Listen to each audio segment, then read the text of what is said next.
So in this video, I'm going to be telling you how to evaluate stocks and determine whether or not they are overvalued or undervalued. And for the most part, we're going to be looking at developing industries. Well, for all of the part, this is going to be developing industries because in developing industries, you have a lot of stocks, you have a lot of companies that, they're not making any profit. A lot of their value is based off of speculation. The companies have shady business models and the future is uncertain. So a lot of their valuations come down to expectations. So yeah, these stocks have a lot of risks, and there's no really good way of actually determining their price and whether or not they're overvalued, but hopefully these few tips help. So I'm going to get into the whole psychology of it all and understanding the market towards the end of the video, because I think that is one of the most important things. But some of the ways that you can actually determine whether or not these companies are overvalued is just take a look at their assets relative to their market cap. So nutritional high in July of 2011, July of 2016, I meant. But July of 2016, they had about 2.6 million in assets, and at around that time, their company on the stock market was worth about 6 million. They issued more stock since then, which is why it's worth more now. But it was worth about 6 million, so it was worth about twice of what they had in assets. Now, 2 months later, after the elections, 3 months later, 2 or 3 months later, a few months later, anyway, they're up about 20 times. So 3.5 cents to 39 cents, up about 20 times in company valuation, just because certain states have legalized recreational marijuana, and in a year from now, maybe this company will start making some money when it can sell its products. So 20-time increase, or 10 time increase, 20 times more valuable than its assets, than the current assets that they had, just because a few years from now, just because something happened that is going to make something else possibly happen a year from now. And you have to understand that this company isn't doing anything special. They're focused on cannabis edibles and stuff like that. And that market isn't exactly exclusive. A lot of different companies can enter that market, and there's no real reason why a company like this should be worth as much as it was, and it still kind of is, when you still have a year before you get to your legalization point, at the very least. So the question becomes, well, is that really sustainable? You have a company which is not making any profit. They're going to have to dilute their stock to finance their further operations. They don't really have that many assets, and they're going to need a lot more if they're going to be making some nice profits. And once again, no financing. So is it actually worth the money that I'm paying for it? For this company, a lot of the answers around here were no.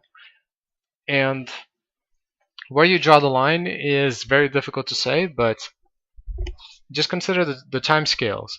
I mean, you can get into the stock and sell it a week later and make some nice profit, but if you're going to be holding these stocks for the long term, you generally want a company that's actually going to be good in the long term. So I'm assuming that you're going to be doing long term. Short term, it's a whole different game. So long term, this company definitely has some very serious problems, and paying 10 times or 20 times what the company currently has in assets, that's a little bit too much. You're going to you have to hold that for a year and hope that that price goes up even more, which is just ridiculous. Like, why would it go up even more? If you can't think a good reason why it would go up even more, don't buy it.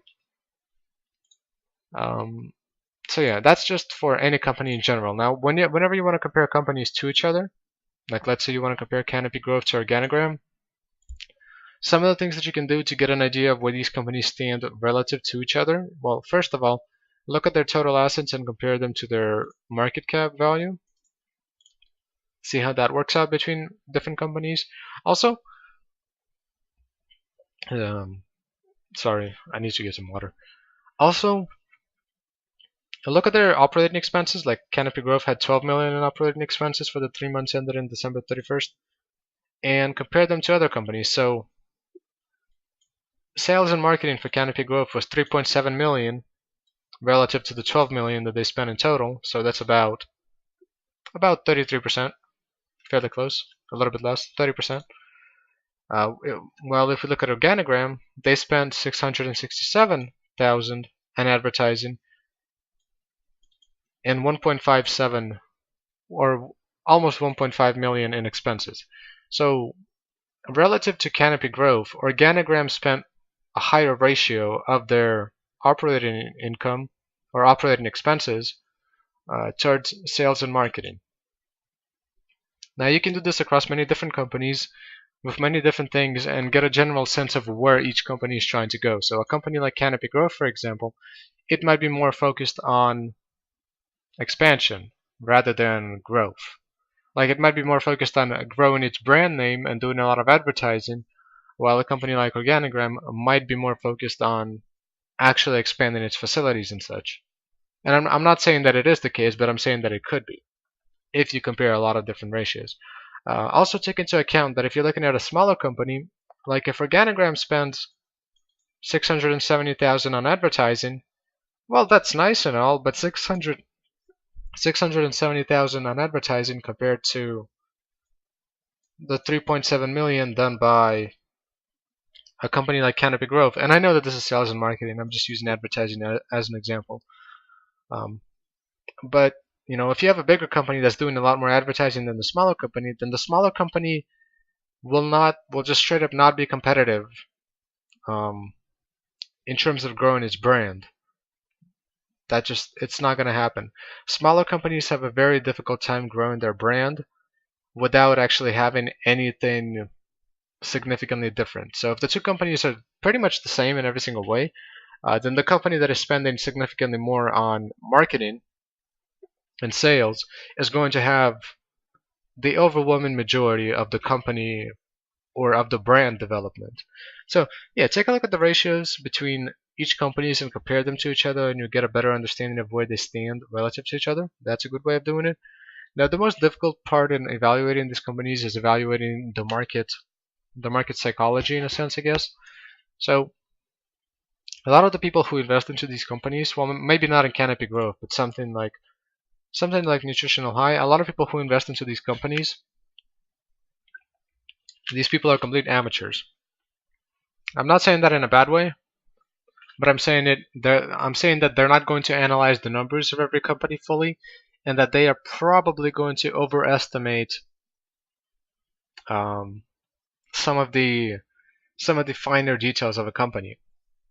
So some people might look at this market cap and say like, well, this company has the potential to make 30 million profit a year in 2 years from now, so yeah, sure, it's a great company, but that's not very realistic. So yeah, you just have to understand that not everybody knows exactly what they're doing, and you're not going to have these hedge fund managers that are going to be doing incredibly complex statistical analyses of these companies to figuring out which one is the best. These companies are going to be based off on speculation, and you have to be able to understand the psychology of people and how it works. Now, this is kind of a cheesy way of showing it, but I have no better way of showing it. But Google psychology self-biases, for example, something like that. Hopefully you can understand what a lot of these pictures mean, because you need to be able to understand what everybody else thinks about a certain stock, and you need to be able to determine whether or not it's correct. So one of the better ways of determining this is if you follow politics. If you follow politics, you probably have a certain side. Let's say you're a Democrat, for example. If you're a Democrat and you want to invest into these speculative stocks, and if I ask you, well, can you explain to me in detail, in correct detail, by the way, what the Republican side of the political debate is? And if you cannot explain to me in a very good way the Republican side of the debate, when you're a Democrat, it means that you do not understand the perspective of other people. And if you can't understand the perspective of other people, if you have opinions about things and you don't understand why other people have the opinions that they have, then you're not going to do very good in a speculative market, because you're not going to be able to properly differentiate the speculation of certain people compared to everybody else. Like if you think that medical marijuana Inc. is more valuable than other stocks, you better be able to explain that to me, and you also need to be able to explain to me why somebody else would think that Canopy Growth was a better value for their money. And if you can't explain that to me accurately, then that's not a very good sign. Yeah. Also, by the way, the reason why I have medical marijuana pulled up, just an interesting thing. So if you follow Weed Stocks Reddit, a company like medical marijuana, every time we get really good news coming out about medical marijuana, nobody on the Weed Stocks Reddit ever comments about it or says anything about it. Nobody cares. Everybody hates this company because this company has burned people several times in the past because it's been pumped and dumped. It's also heavily diluted, and it has a significant amount of debt. Yes, those are bad qualities, but the company is still valuable. The company is still doing things that are potentially heavily profitable in the future. So if you see a company that a lot of people don't like or that nobody really talks about, you might want to keep an eye on it, because if that company starts to do something positive, and if that company starts to actually achieve major results, but nobody actually pays attention to them, then you might be able to buy stock at a cheap price before everybody else realizes what they're missing out on. Like yesterday, a study came up 2 days ago announcing the results. When the study announced the results, basically nothing happened. But when the official study came out and announced the exact same results, which have already been published, the stock jumped up a fairly significant amount. So, yeah. So hopefully this helps. I don't know if that was a good explanation. If it wasn't, ask in the comments and I'll try to clarify some of my points. But yeah, being able to understand how others feel, how others perceive things is a very necessary tool, in my opinion, for the speculative stock market. You need to be able to do this. So go read a psychology book or two. You need to be able to understand psychology fairly well, to understand the psychology of other people. I can do this because I've been betting for several years and have a better sense of that. The reason why I was successful in betting when I did that is because I was able to understand what everybody else was thinking, and every once in a while I saw clear as day the error in everybody else's thinking, because I knew something that others didn't know, or that others considered irrelevant or not important. So every once in a while you'll be able to spot something, and it can make you a lot of money if you play it properly. So hopefully this helps. And yeah.